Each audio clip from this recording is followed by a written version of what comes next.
coffee and today's guest here with me, so we're ready to roll.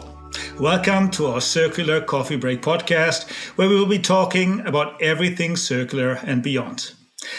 We're actually well into season 2 of the Circular Coffee Break podcast, and we hope that you got some interesting new perspectives and ideas to drive circularity and sustainability in your organizations as well as in your private life. As we're looking to make the podcast as relevant and interesting as possible for all of you listening out there, we're naturally eager to hear your thoughts, ideas, and feedback.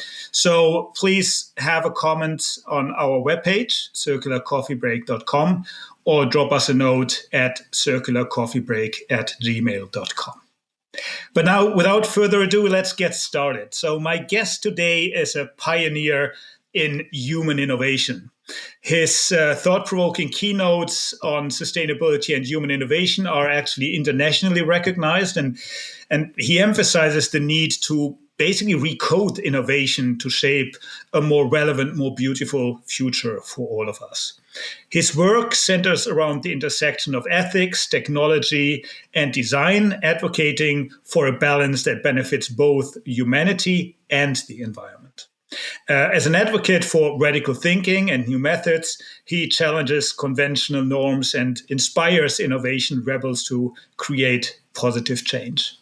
Since January 2010, he has been leading Indeed Innovation, a global design and innovation consultancy that helps organizations create circular solutions for a sustainable future. He's also an active advisor, speaker, and author on topics related to circular economy, innovation, and design. And he has published several books and articles, such as 10 Moral Questions and the AI Toolbook. So if you're interested, you can have a look at those and order them. Welcome to the show, Karel Golta. Thank you, Michael. Glad to be here. Great to have you, and really looking forward to our discussion today. Maybe to get us started, could you share with us what inspired you to focus on circular economy principles, and how do you see them transform industries and businesses and basically all parts of our life? Yeah, thank you for this great intro. And the first question that is sometimes not easy to answer, because I ponder myself upon when did it actually happen, and I really have to go back probably into my youth and maybe even kindergarten time to see that there are building blocks and steps that evolved eventually, where I became more conscious of what it actually means innovating in today's time and space. But there is, of course, a moment, I call it the Oppenheimer moment, okay? Mm-hmm. My personal Oppenheimer moment. And that was 2019, that the barrel was just overflowing, basically. So I could not continue doing what I was been doing for the last 2 decades almost. Meaning, innovating for the sake of relentless growth, for continuous improvement of mostly, economics and performance issues, and of course, sales-driven aspects of consumer brands, B2B brands, and things like that.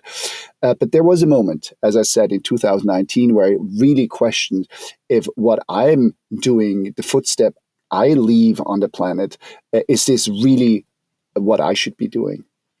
So very personal, I would say. And yes, I do see, so I'm obviously not the first one, and I do see quite a bit of companies, starting to change. The question is always, how radically do you want to do it? How courageous are you to really go all the way? But I see a transformation, of course, coming also from regulations and government bodies and things like that. Very, very interesting, and I think what you're saying is basically resonating very well. It's a journey, isn't it? I mean, you start somewhere, and then over time, you realize things, you see things, and they make you reconsider your worldview, reconsider your values, reconsider what you're doing in that context. You're working as an advisor, and you're a speaker, keynote speaker in events. Do you have some success stories or case studies that you've seen where you have been working in the area of circular design and innovation that actually have been driving a significant positive impact in that context? Yeah, absolutely. Luckily, when we really pivoted my company, Indeed Innovation, to only focus on sustainability and in that realm onto circular services and products and business models, we had quite a few opportunities to do that for large global corporations and smaller ones. We have a case, for example, for Google in the United States, where we're looking into bringing systems to life that helps actually bring back TVs to either recyclers or to a second life. Because you have to understand, in the United States, it's not like that, like in Germany, where you have recycling centers that consumers bring their products back. It's a really different systems over there. And the problem is that the recyclers, they would say, like, hey, you know what, if you bring the TV right in front of my foot door or doorsteps, then I can do something with it. But if I have to go all the way to the consumers and get it, that's a problem. Now, for Google, for example, and this is the beauty about the industry's regulations in part, if you look at the greenhouse gas protocol, for them, they're responsible as Google for their scope 3 emissions, okay? For TVs. Why? Because their Google TV apps is running or needs the ecosystem of TVs, despite their not being the manufacturers, right? They are responsible for it. So they have an interest, a genuine interest in actually making sure they can close the loop there. And this is where we then, developed a service that actually Uber and Lyft and other carriers can use their empty drives that they often have to actually bridge that gap and reduce the costs for the reverse logistics that you have. So this is, for example, one case in China. We did packaging optimization at scale for a German retailer, ALDI, that is really big in China as well, mainly in Shanghai, looking at their entire packaging portfolio to identify what are actually the materials that they use in the packaging that at the end of life have the capacity and are being recycled and go back into the stream. Because there is a difference between something is recyclable and something is being recycled. And this is where we always focus on. We want to create impact by not going greenwashing and say, like, hey, it's theoretically possible, but really to check in the systems, how can we truly change the bottom line and make an impact? And so there are tons of other, for white good manufacturers, making sure that designing the components in a way and looking for opportunities to actually circle back valuable product assets, because this is what the circular economy is about, and this is why it is such a huge opportunity for also old-fashioned business. Because if you think about it, up to the sales moment, they create value, but once they sell it, that thing is off, but the value still remains in materials and in other aspects. And this is, I think, the most fascinating part about it. Yes, you can go about, let's save the world, and 45% of the emissions are related to the product and not to the energy in the product. But in the end, right now, there's a huge business opportunity right there. Yeah, absolutely. And I think, again, what you're saying is really interesting, because there's two aspects to it that I would maybe like to briefly address. On one side, you've been talking about the Google example, and there you naturally talk about an ecosystem play where you need to involve very many different parties to actually make circularity happen in order to make sure the TV sets arrive at the recycler knows what to do with it, and so on and so forth. How do you see this ecosystem component, and how do you see companies basically being able to embrace that? Because traditionally, companies were very self-sufficient. They were focusing on their own operations and optimizing that. Now we're asking them to think circular, think ecosystem, think much broader than that. Do you have any experiences there? Absolutely. Yes, absolutely. And I cannot express the importance of this enough, right? First of all, if you look at the history of innovation and innovation management, right, we've seen in the year around 2000 where open innovation was propagated. So that was already a start where companies opened up outside of their competitive environment to say, like, hey, let's collaborate with external stakeholders to see if we can gain mutual benefit. Honestly, mostly at that time, it was still like, can we steal ideas from others? At least this is my perception in quite a few cases I lived myself through. Yeah. But nowadays, there is a growing understanding that this race can only be won together for once, right? Because the climate is everywhere. So it doesn't matter if the Chinese, the Russian, the Americans, or the Germans have different attitudes. It's still the same climate. So we can only win this race together. But the second part is that companies, if they really want to make a viable business model out of it, they will realize that they only can actually gain access to these very complex value streams if they work together. And this is no wonder. Why? Because also when you build a new product or service, you need to rely on so many stakeholders upstream, right? So there's no wonder that downstream, you need the same kind of complexity. But if you really want to tap into it, now what you have to do is go away from this downstream linearity thinking, that most vendors and relationship people do with stakeholders, but you have to find different stakeholders. My dearest example is like, how can you turn used diapers into new wallpapers? Think about that. There are a lot of synergies in that ecosystems. It doesn't matter if it's real or not. Actually, it is in parts, but it's you go nuts because this is not by nature a stream that usually goes right. You would say like, well, out of a used car, I make a new car again. But making out of a used diaper, wallpapers, or anything like that, this is quite crazy. But this is exactly the beauty about ecosystem thinking. No, I fully agree. At the same time, it naturally adds a significant level of complexity, isn't it? I mean, one of the areas I've been looking into currently is agricultural side streams and how they could be used in other industries, be it cosmetics or other areas. But all of a sudden, you think outside of your industry, you need to open up your innovation process much wider to actually think about completely new ways of interacting, completely new ways of use cases of services, which leads me to the second point. You mentioned that this naturally opens up a possibility for companies. Earlier you would sell your product and then in most cases you would never ever see the customer again. Now if you think about circular models, it enables you to have a customer relationship that goes way beyond the point of sales, into a circle, into additional services, be it repair, be it refurbish, and so on. So I think that also is very interesting in the innovation process and needs to be considered very differently, isn't it? Absolutely, Michael. And it's also here the complexity you addressed before. It is there, and everyone hopes, of course, can there please be a silver bullet? But no way, it cannot be, because our ecosystem, if you look at nature, is hyper complex, right? This is by far complex that we can comprehend. Now, I think the beauty is in these collaboration aspects is that you can tap into so many different aspects of it. And if you really want to make a business model come to life, I think, and also look into the future, what it really means if we really want to go towards the circular economy, we have to stop thinking about ownership, right? Ownership is a problem because it's a dead end, right? And literally, I mean a dead end because, as they say in German, your last shirt has no pockets, okay? Yeah.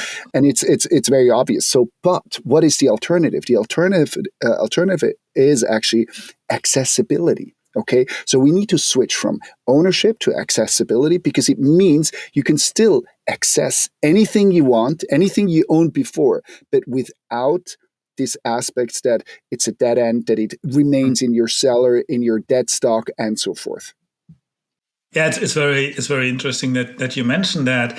And related to that, I mean, how do you see the balance between economic growth, which for many years has basically been the measure of success in most businesses? So between economic growth and the environmental responsibilities or the sustainability responsibilities, maybe in that context, and in the circular business models, because there naturally is a balance that you need to hit at the end of the day.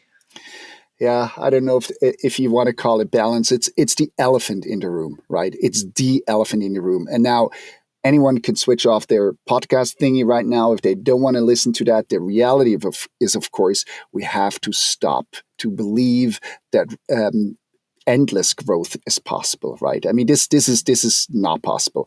But that doesn't mean that we have to go back to the caves. It doesn't mean that we don't have, things that we can have fun with, or that we stop flying, or have vacation, or barbecues, or I don't know what. All the things that people are fearing of believing. It just means that we have to view it a little bit differently, but it's not that it's going to be less, okay? And I think this is the biggest part, because if you think about an ecosystem, a closed ecosystem that we can have all the aspects actually in all areas of the planet if we want to, just probably not the same. I give you 2-3 examples. First of all, if I live in the sub-Sahara zone, I probably do not need a gas heater, right? Like I need in northern part of Germany, because winter can be cold, right? So they don't need the same thing. The same goes for food. If you think about nowadays, if I go to a supermarket, at least not in the States where it's 24/7, but let's say in Europe where it's like, it might close at 8 o'clock or 10 o'clock at night. If I expect that all the bread assortments or all vegetables are still there to its fullest capacity so that I have the choice of everything, well, then we have an issue, right? Because then we will have the remaining 70% of food waste that we usually have between farm to fork. So that's the second. And everyone that starts to think will say, like, yeah, that doesn't make sense, right? So if we switch that, we can do so much more with so much less, and therefore become circular without losing any life quality. Yeah, I fully agree. And it's naturally also back to the definition of what is wealth, what is value. I mean, we're going back to the wealth of nations kind of definition very, very often, which is an industrial, very old definition that hasn't really been living up to our times today. I think today, when we talk about wealth, when we talk about growth, we need to look at it through a different lens. I still believe we can have wealth across the globe, actually, at the end of the day. I'm a strong Absolutely. believer of that. But that doesn't necessarily mean we have to produce more and more product and more things to drive that growth, to drive that wealth. Exactly. And let me give 2 examples here. Again, one just to make it sure. Do you need to have a private jet? Do you need to have 16 cars? Do you need to have a yacht? No one needs that. Literally, no one needs that. And I think 99.99% of the planet's population would agree with me that. And that has nothing to do with capitalism or anything like that, right? And it's not about socialism. It's just like, you don't need that. But now, really talking for businesses, right?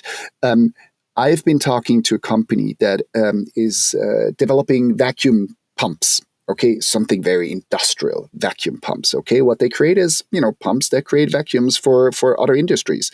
So, and they're thinking, in order to transition to the circular economy, they, of course, what others are doing as well. You sell your pump and then you maintain it, repair it. You can even refurbish it, right? That's okay. But that only goes to a certain extent, because if you want to grow somehow, you still have to compete with others, do this and that and things like that, right? So there's always a business case also to be lost. But what they're really thinking into is the following. They're saying like, okay, let's not sell to our customers pumps, because what they actually need is cubic meters of vacuums generated, right? So that's the first switch. And this is what I mean if you think about, materiality to services. That's one thing. But now they go further, because you go like, well, that's still, if you were a customer and you wanted to have the cubic meter of vacuum, what's the next thing you would want to have, and what is important to your business? Well, probably, first of all, price stability, but actually, that there is a competition. So you always want to improve on your cost structure. This will remain, because also nature is improving itself all the time.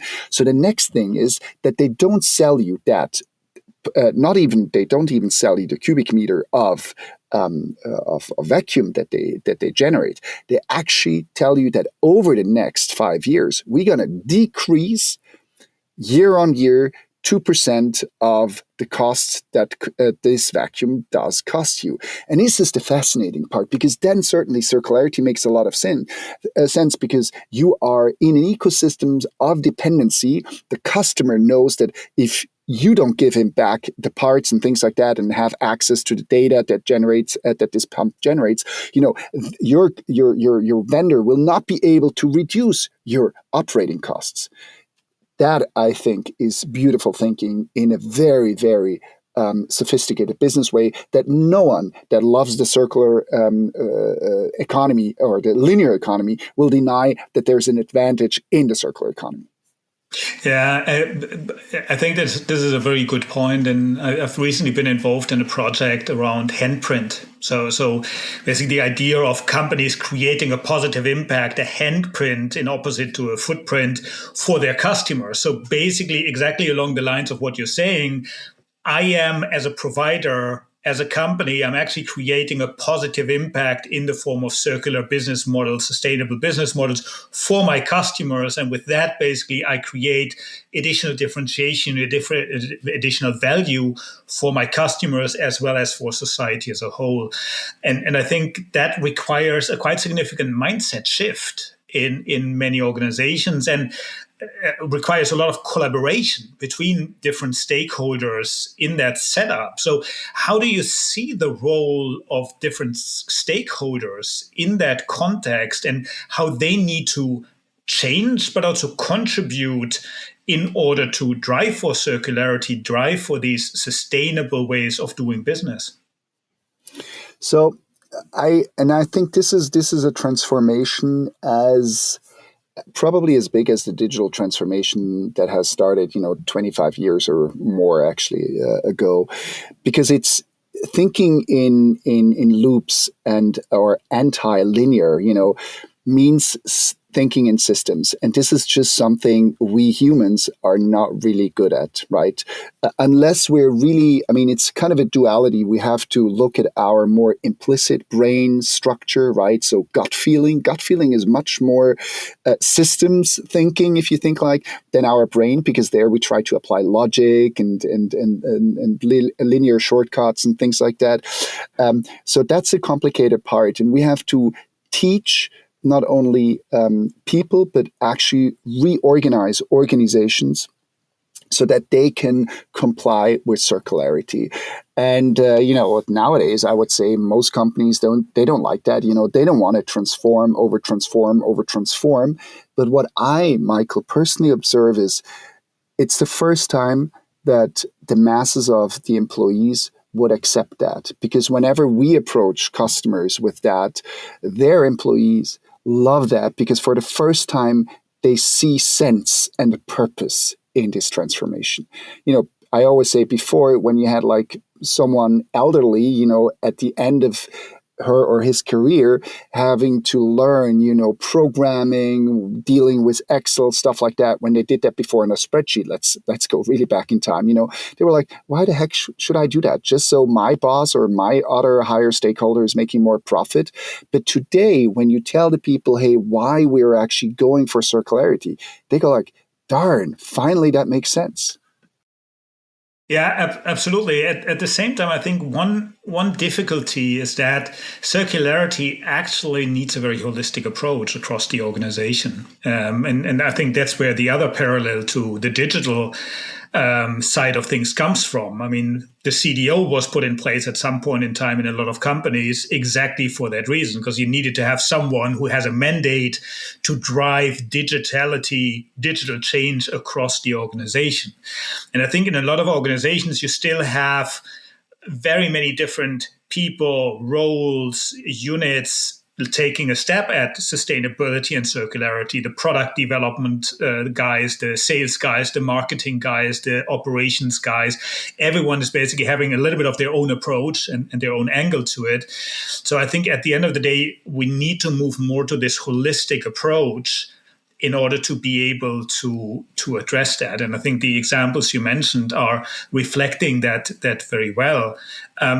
Do you have any experiences of how companies have made that happen? How you can do things across the organization and be successful with that? There are actually tons of examples out there. Honestly, at the same time, have they only been a lighthouse? That's a question that is still unanswered, I would say. But let me give you. I know, for example, from Cisco, they in the US, they made a tremendous effort in reskilling their entire organization towards circularity. We have a customer ourselves, Vitra Furniture, a very acclaimed furniture manufacturer in Europe, that has undergone through such a program where they really across all silos, horizontal organization structure, they train the people and put together in teams, because this is, again, the beauty about it. You don't go silent that you say, hey, you are procurement. You have to make sure you get the cheapest stuff. You guys are logistics. You have to make sure things get from A to B. You are product development and you're marketing. But if you put them all together on a project, they can actually work in these systems level, because that's the system you have to untangle or to make vibration. I mean, related to that, I mean, you're a thought leader. You've been working with a lot of different companies and organizations. What are some of the challenges you foresee in actually making circular practices, circular economy approaches mainstream, and how can we overcome those? So first, up front, I tell you, I'm super confident this happens. Don't forget, this movement is super young. We have 200 years of this classical super linear economy, and we are just talking the longest, maybe 9 to 10 years that the concept of a circular economy has been publicized. So that just as a starter, right? So, hey, if you get frustrated along the way, I get it sometimes too, right? But don't be. We are at the very beginning. We didn't even see the inflection point of a hockey stick. But I think what it really takes, first of all, is the responsibility of the advisory boards, okay? Because those are the ones that tell the CEO what in 5 to 10 years needs to happen. Second is, hey, it's, for example, in the EU taxonomy, CSRD, CSDDD, stuff like that, all these regulations, they're great, because that's the only way we can start. Either you start as a company yourself, top down, telling, hey, I'm going to go for it. I'm going to go for the challenge, right? And there is a challenge, because potentially, I mean, not only potentially, in reality, in the end, you will have probably less profitability in terms of, you won't earn after, income tax and everything that much anymore, because that's part of the systems, I would say, to sustain. But that we're talking about 50 years in the future. For the next 5 to 10 years, anyone switching towards that will be the company that is probably going to be most resilient, not only to the regulations, because they're super, super lame, I would say still, but actually they're going to be at the forefront. Like back then, 25 years ago, the Googles and the really cool banking people that really got it, what actually digitalization and digital transformation means. So I see a lot of fortune there. Because last but not least, again, don't forget that we produce 100 billion tons of material every year, and 90% of it goes up to chimney or on landfill. Hey, that's value. Someone needs to make just money out of it. Yeah, no, absolutely. And I agree with you. I think we're getting quite easily impatient with the progress that we're seeing, but I think we're talking about a very significant change, a systemic change of a system that has been in place for a long period. So I think we actually need to give ourselves some time, unfortunately, time that we don't necessarily always have in this area, but things are progressing. I fully agree. Now, the coffee is empty, and it's actually time to wrap up this episode. But before I let you go, Karel, what advice would you give to aspiring innovators and entrepreneurs who actually want to contribute to this more circular, more sustainable future? To keep it short, Michael, I think we need pictures of a desirable circular economy. Everyone is talking why it's not working, why this business model doesn't work today, and things like that. The problem is when we talk about the circular economy, no one has actually, I literally in a visual picture in front of them, what it actually means to live in a circular economy. So whenever you're innovating, paint that picture. What is it for you that a circular economy would really be admirable for? And then we have a target to go for. Perfect. No, a perfect way to wrap up, to basically create a picture, create a vision that we can all agree on and work against. Thanks a lot, Karel, for joining me today. Really interesting. And, we could have discussed for another half hour easily on the topic. Thanks for joining me. Thank you, Michael, for having me on your show. Thank you. Cool. For all of you listening out there, as always, we hope today's episode was interesting and inspiring, gave you some new perspectives and some new ideas.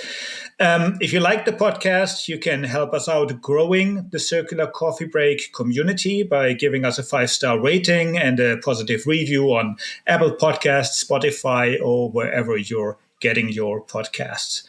Also, please remember to subscribe to stay in the loop on new episodes. There's already a lot of new topics and guests that we are looking at to bring to you to provide even more interesting and new perspectives.